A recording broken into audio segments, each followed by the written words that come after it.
जय Jagannath welcome to our OPS study channel. आपण मैंने जदि आम बैच को जॉइन करने चाहूँगी ताहले स्क्रीन ने दिया जाइथिबा कांटेक्ट नंबर रे कांटेक्ट कर। आमर कांटेक्ट नंबर है 6372270928। देख नवा आम 3 नंबर क्वेश्चन। आम 3 नंबर क्वेश्चन कहा रिलेटेड पोस्टमार्टम हेमरेज रिलेटेड आउ यूटेराइन एटोनी रिलेटेड। तो पोस्टमार्टम हेमरेज आम क्या कहवा तो पोस्टमार्टम हेमरेज होची एक्सेसिव ब्लीडिंग आफ्टर बाथ। तो ब्लीडिंग होता है आफ्टर बाथ जदि एक्सेसिव परिमाणर आम ताको पोस्टमार्टम हेमरेज कहवा। तो केते परिमाणर गोटे स्टैंडर्ड ब्लीडिंग वैजिनल डिलीवरी रे हमर 500 ml कि इक्वल 500 ml कि अल्प किसी ग्रेटर रे हम देखिपर वैजिनल ब्लीडिंग। सेहीपरि सीएस सेक्शन ने आम देखा 1000 ml एमती नॉर्मली आम जाना कि 15 मिनिट भितर जदि आमर 2टी मैटरनिटी सैनिटरी पैड को चेंज कराया पड़े ताहले आम जाना कि एटा पीपीएच कंडीशन कि एक्सेसिव ब्लीडिंग आमर होउची। सेहीपरि uterine atony a boggy soft uterus that displace laterally मैंने above the umbilicus distant.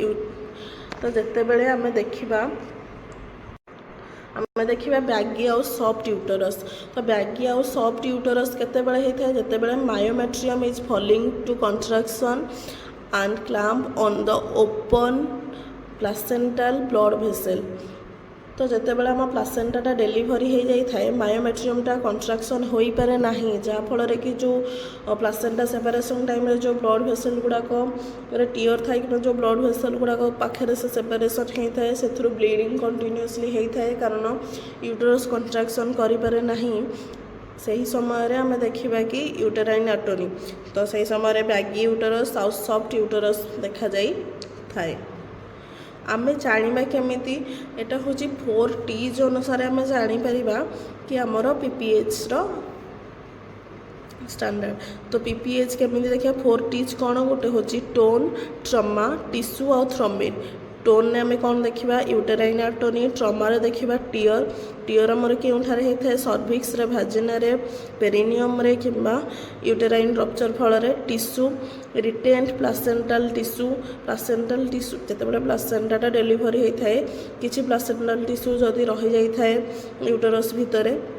Thrombin bleeding clotting disorder जदि माँ को ब्लीडिंग क्लटिंग डिजॉर्डर थाए तार ब्लीडिंग टाइम जिते बड़े तार ब्लड क्लटिंग टाइमटा अधिक थाए कि ब्लड क्लटिंगटा ठीक भाव में हो न थाए से समय आम देखिपर पीपीएच एटा थ्रोम्बिन अंडर रे जाए। तो जो पीपीएचटा दुई प्रकार गोटे हूँ प्राइमरी पीपीएच गोटे हूँ सेकेंडरी पीपीएच। प्राइमरी पीपीएचटा 24 आवर भितर होता है within the delivery 24 hour delivery सरीबार 24 आवर भितर यह होता है। सेकेंडरी कि लेट पीपीएच केते बेले होता है 24 आवर 6 वीक आफ्टर डेलीवरी यह देखा जाए थाए। तो यार साइन कौन थाए वैजिनल ब्लीडिंग देखा जाए थाए सॉफ्ट एनलार्ज यूटरस थाए आउ कौन थाए रैपिड पल्स थाए लो बीपी हो जाए थाए डिजीनेस एंड शॉक आमको देखा जाए थाए। तो यार ट्रीटमेंट कौन तो आम कौन करवा ना यूटेराइन मसाज करवा आईवी फ्लूइड दबा ऑक्सीजन दबा कहाँपाई शॉक को रिलीफ करने मिथाइल एरेगोमेट्रिन मिथाइल एरेगोमेट्रिन हूँ तार मेडिसिन आम कहाँपाई पीपीएच पाई मिसोफेस्ट्रोल दबा रेटिनल प्लासेंटाल रिमूव करवा जदि आमर किछि प्लासेंटा रही जाई थाए प्लासेंटाल टीयर माने जिते बड़े किछि प्लासेंटार टिश्यू गुड़ाक रही जाई थाए यूटरस भितर ताकू आम क्लीन करवा टीयर रिपेयर करवा ब्लड ट्रांसफ्यूजन करवा जदि अधिक ब्लड लॉस हो जाइए सर्जरी करवा जदि किछि जिनस आमर न हो पारला आम कंट्रोल न कर पारे लास्ट सर्जरी परफॉर्म करवा और देखा क्योंपाई यह होती। तो यार प्रिवेंशन आम केमी करवा तो कौन कले आमर फ्यूचर पीपीएच हेब नाही। 8 स्टेज लेवल आम पीपीएच को प्रिवेंशन करवा। तो केमी प्रिवेंशन करवा 10 international unit oxytocin IM after baby birth. तो बेबी बाथ पर ऑक्सीटोसिन इंजेक्शन आम दबा आईएम रे 10 इंटरनेशनल यूनिट दबा मदर को। कंट्रोल कॉन्ट्रैक्शन करवा। Uterine massage after placenta delivery. Placenta delivery पर आम यूटेराइन मसाज करवा। तो यह द्वारा आम फर्दर पीपीएच प्रिवेंशन को रोकी पार। आम क्वेश्चन भी देखी नवा 1 hour following a spontaneous vaginal bleeding, a multivarious client saturates 2 perineal pad within 15 minutes. On palpate, the uterus is buggy, soft, and displaced 2 cm above the umbilicus to the right. What is the initial nursing intervention? तो आम देखी ना जड़े women आम पाखक मल्टीपेरियस women तांकर 2टी perennial pad 15 minute भितर से change कर सारे यहाँ मैंने पीपीएच कंडीशन पाल्पेट यूटरस बगी सॉफ्ट। तो यूटरसटा पाल्पेट होची सॉफ्ट आउ बैगी देखा जाउची आ 2 cm एबव द अम्बिलिकस। तो नॉर्मली आमर अम्बिलिकस लेवल ही यूटरसटा रहिबा कथा आफ्टर डिलीवरी 2 cm एबव अछि। आम किसी भी क्लिनिकल मैनेजमेंट स्टार्ट करवा आगरू फास्ट देखी ना कि किसी मेकानिकल मैनेजमेंट करिकी जदि सिचुएशन टाको सॉल्व करि परिबा ताहले हमें क्लिनिकल मैनेजमेंट करवा नहीं। तो एथरे कौन अच्छी 2 cm एभव अच्छे अम्बिलिकस ठारू एटा कहीं मोस्टली जिते बड़े ब्लाडर फुल थाए ब्लाडर प्रेशर द्वारा यूटरसटा डिस्प्लेस यूटरसर पोजिशनटा डिस्प्लेस हुए आउ से कौन हुए ना यूटेरसर कंट्राक्शनटा ठीक भाव में करई पारे ना। तो से फास्ट आम यूटेरस को कंट्राक्शन को बढ़ाई आउ ठीक भाव में प्लेस करने ब्लाडर को एम्प्टी करवा।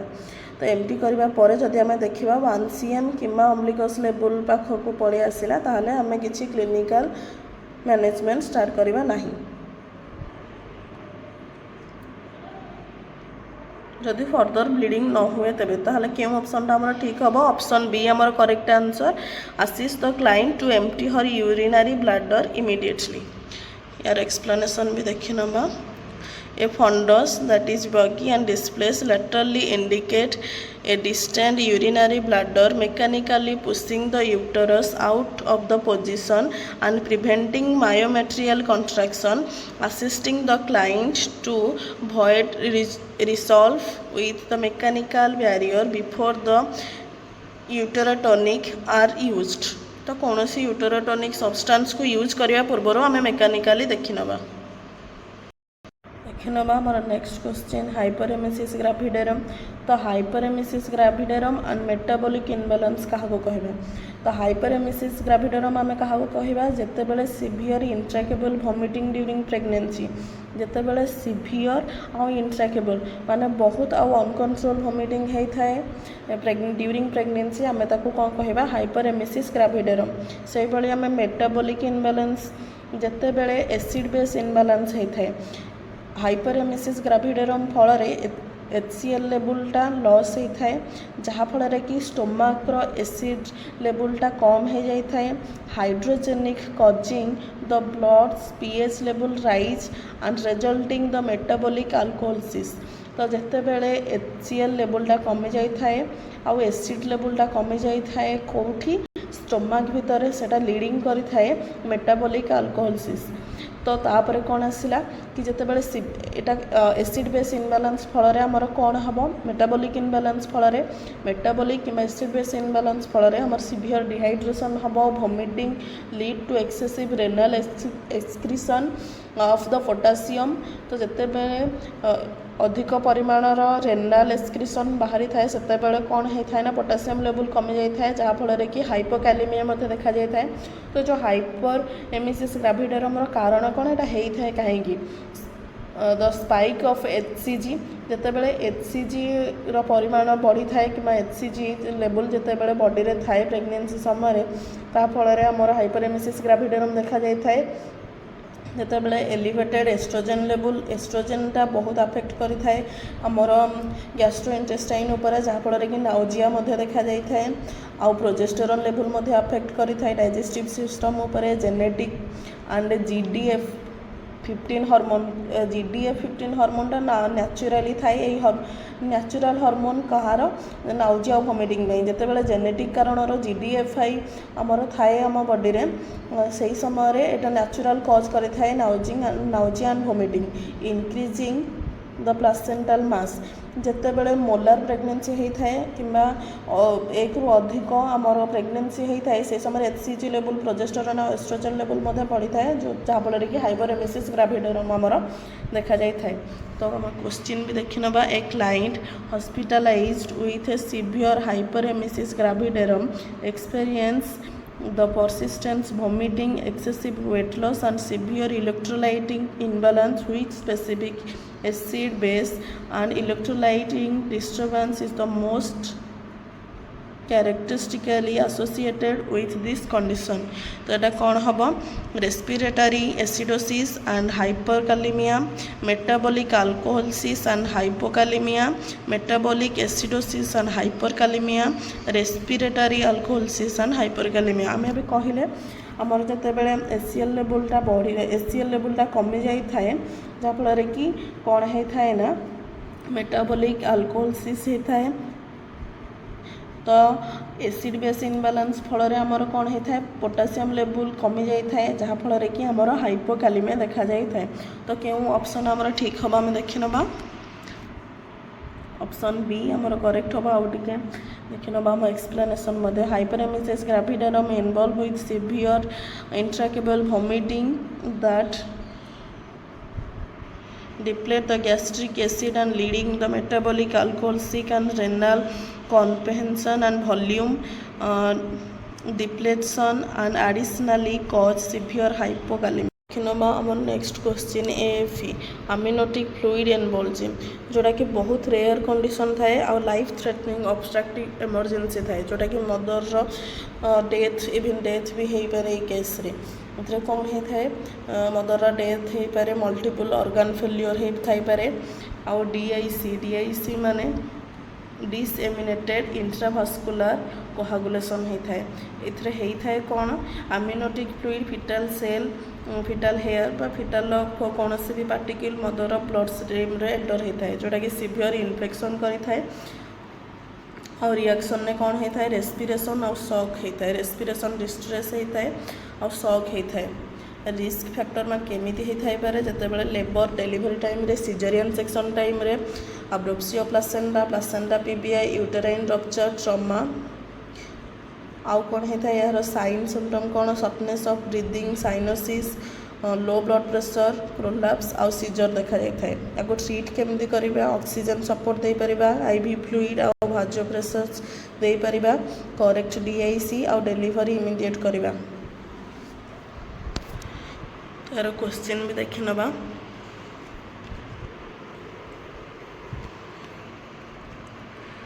A proteinated in active labor suddenly experience acute respiratory distress, cyanosis, hypotension and generalized the tonic-clonic seizure like active followed by the massive hemorrhage and disseminated intravascular coagulation DIC. What is the immediate nursing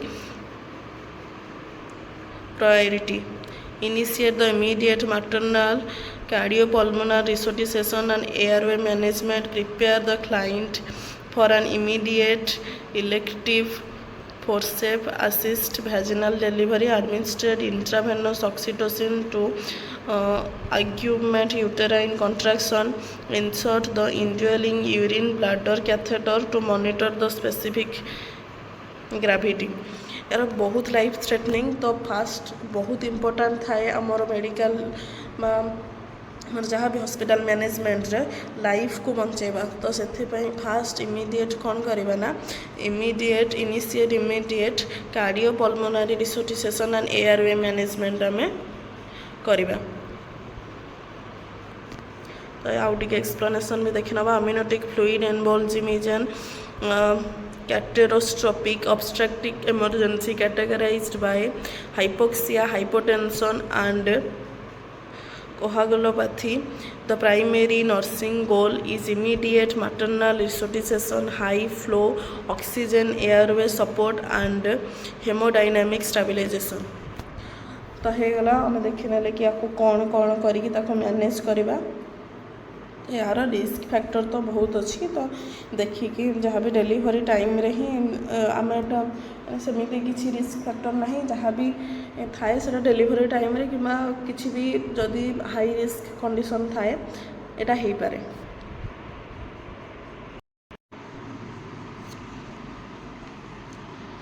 तो हमें देखा एवं आम next question क्या premature rupture of membrane.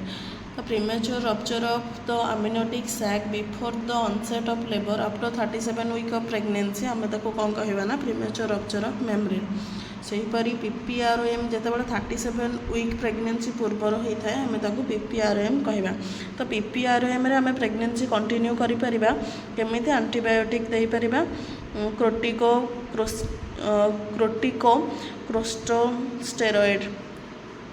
तो ये steroid देकी आम pregnancy को कंटिन्यू करिपरिबा एंटीबायोटिक देकी। सेहीपरि आमर रिस्क फैक्टर कौन प्रीमेच्योर रप्चर ऑफ मेम्ब्रेन रो infection in genitalia, previous PROM, multiple pregnancy, oligohydramnios, cervical incompetence, smoking and trauma. तो यार साइन कौन sudden leakage of clear fluid, wet undergarment, reduce the amniotic fluid ये सब condition ने आम देखिपर। यार टेस्ट भी थाए जमीक अल्ट्रासाउंड, नाइट्रोजेनाइट पीएच टेस्ट आउ स्टेराइल स्पेक्ट्रम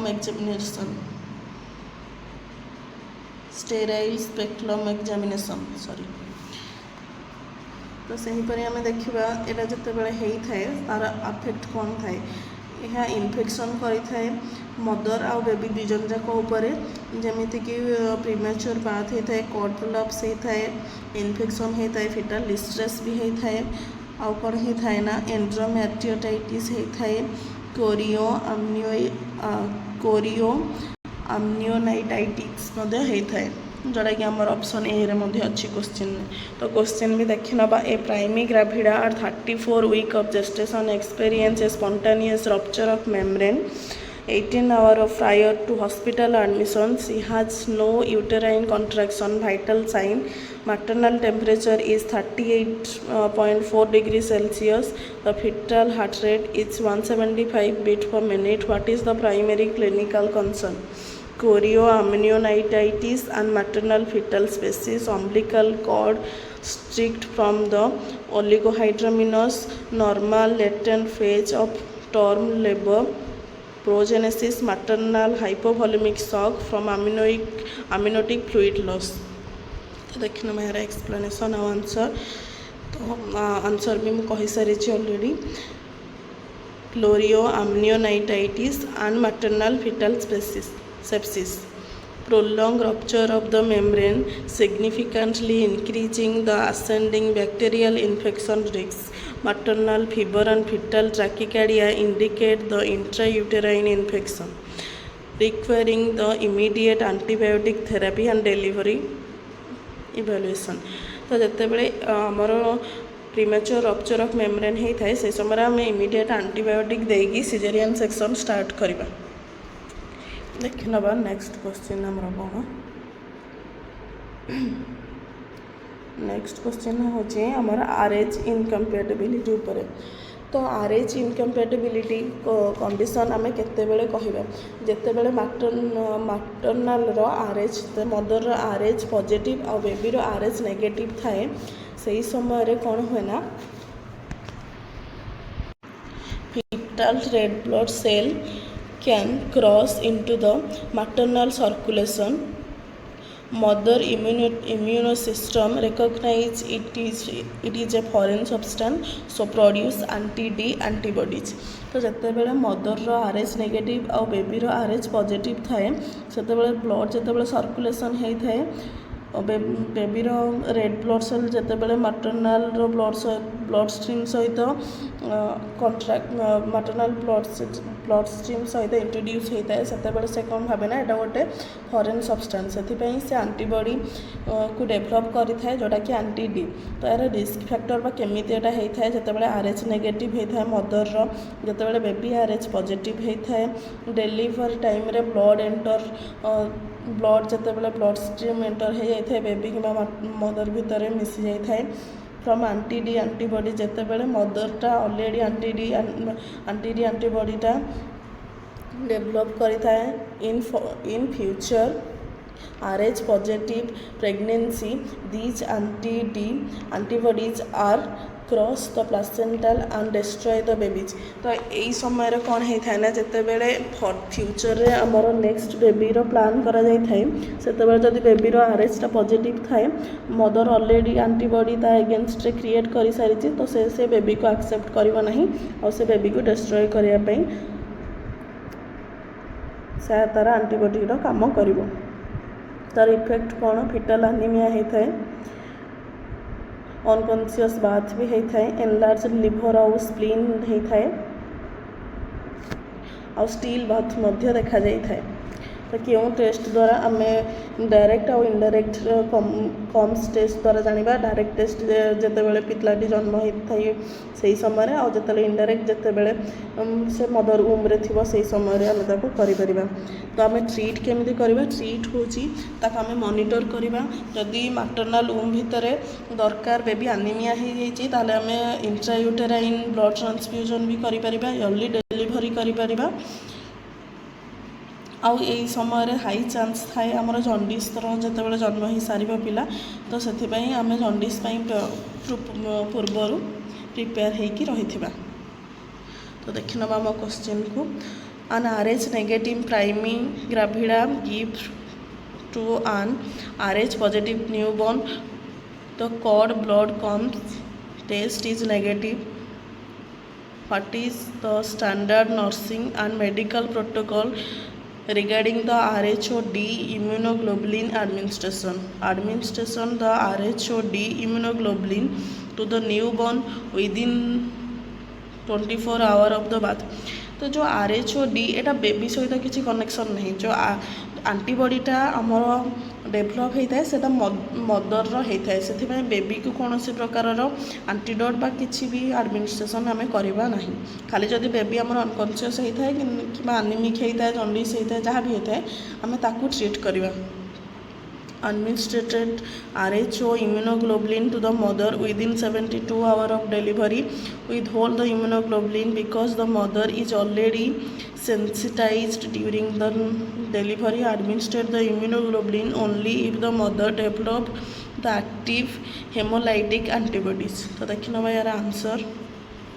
explanation भी administered the RHO immunoglobulin to the mother within 72 hours of delivery कहीं दबा कारण जिते बड़े फ्यूचर से RH पॉजिटिव बेबी को कनसीव करवा से समय तार जो डेभलप होता एंटीबॉडी ताकू जमी हार्म न कर से आम दबा to prevent an RH negative mother from the forming pre maternal antibody against the fetal RH positive red blood cell entering circulation during delivery RHOD immunoglobulin must be administered to the mother within the 72 hours postpartum तो सरीगला आम आज class जहाँ भी explanation है आप बुझीपारे मुझे आशा करुँच तो next class रे हम जहाँ भी डिस्कसन करवा।